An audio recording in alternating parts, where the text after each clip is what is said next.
With the new compact range, we've kept the same design philosophy of not trying to get a small speaker to do bass, but keep it focused on the mid-range and the upper bass.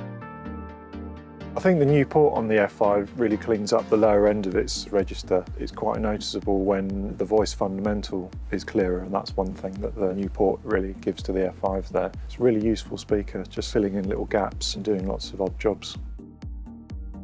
The F81 is one of my favourites. The integration of the 8-inch and the 1-inch is really, really good. It's totally flat. You could have that as a hi-fi speaker or a studio monitor. The compact range definitely has our sonic signature, and that's due to using a paper cone mid-range driver doing a wide bandwidth and not asking it to do low frequencies. Because we focus on the mid-range in the design of our compact products, that then leads to the SB8 and the SB10, where we've got a small box that is focused on making low frequencies, but not mid-range. So then by combining those two things together, you get a really nice full-range system that's got our signature mid-range clarity and definition, but then also the bass punch and dynamic as well.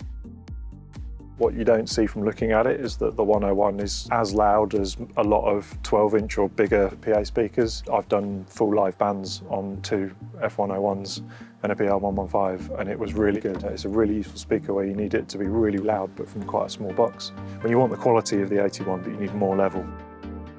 So the 1201 I think has probably benefited the most from the new port design. That's really improved the low frequency response and output. Now I think you could really use it as a standalone speaker for a lot of jobs. Personally, I was really surprised. I was always under the impression that ports affected bass, that ports affected the resonance of the driver. But the more we go into it, the more we realise that everything affects everything. And actually when the driver's sat there happy in the cabinet, everything gets better. This new port has enabled us to get right up to that sharp edge. Previously, we offered the compact range with an option of connectors, either being the Phoenix install connector, which is very cost effective, or the NL4 connector. What we've managed to do is build both of those into the same panel. So all cabinets have both options, always.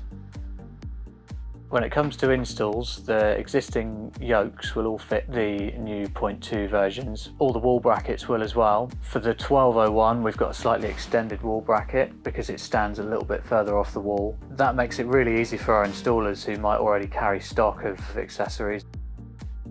It's like lots of small improvements and small changes that then all come together and then bring the whole thing up and really brought everything up to the next level.